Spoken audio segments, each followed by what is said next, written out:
Sir Tito, good morning. Good morning, Ramil. Salamat po sa inyo at kahit Pasko, pinigyan niyo ako ng pagkakataon ng pagkakausap. So, it's my pleasure to talk to you. Kumusta po ba yung paghahanda ngayong Pasko?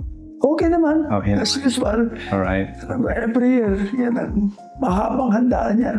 Right.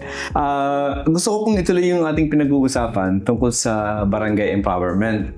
Okay. Particularly yung tungkol sa barangay economics or barangaynomics. Ano po?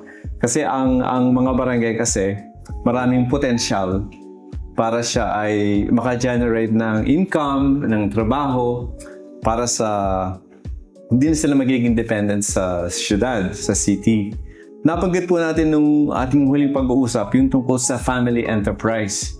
Ano po ba ang mga konsepto nyo dito sa mga family farm? Akin dyan, family farm. Family enterprise, family farm. Okay. Yeah. So yung enterprise, may ibang magawa ng pagkain. Yung family farm, nagtatanim. Right. So dapat may combine natin. Natatandaan ko po, yung family enterprise or farm, pwedeng umikot sa 1 hektarya. Kahit kalahating hektarya. Or kalahating hektarya na minamanage. Kung di man pag may-ari ng familia, sila na nagmamanage. Tapos, nagpuproduce sila ng produkto o serbisyo na magpuproduce ng income para sa kanilang pangangailangan. Di po ba? Ganun ang ating... Yan ang maganda. Na yung pamilya mismo, sila nag-operate. Hindi na kailangan kumuha ng ibang tao. Right. So, lahat ng income, papasok sa pamilya. Tama ka ron.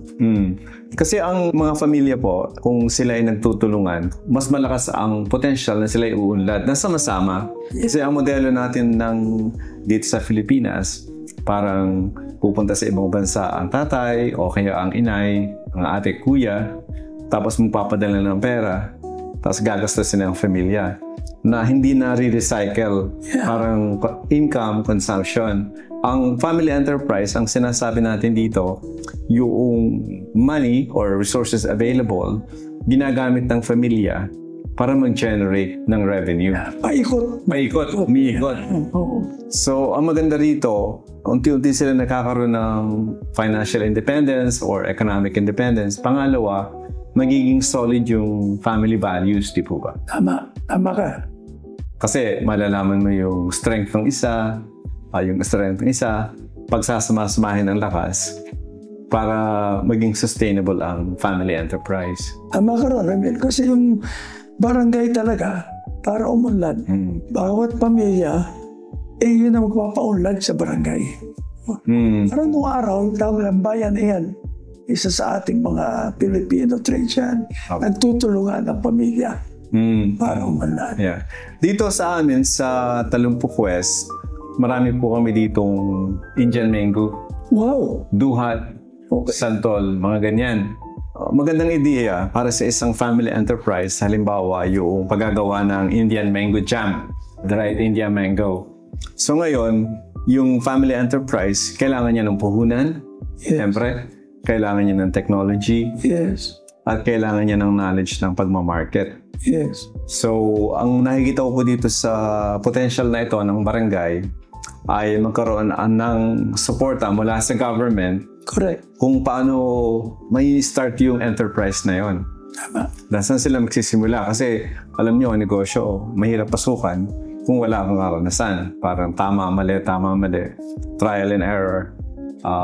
At kung pulos error, mapapagod.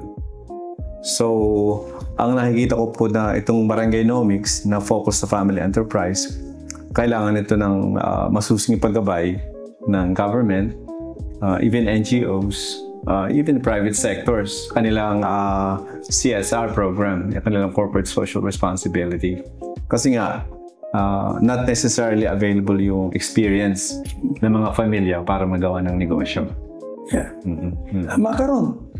Maganda isulong na programa. Kung meron kang magagawang programa para dyan sa mga barangaynomics mo, maganda yan para sa ating mga pamilya at sa barangay.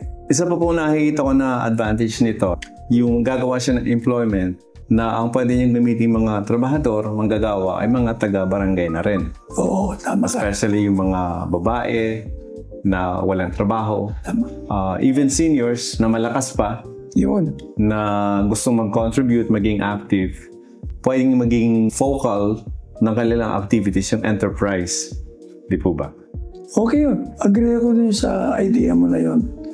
Yeah, mas maganda yung pag-aralan mo mabuti. Gumawa ka ng master plan na pwede mong i-alay sa mga barangay families.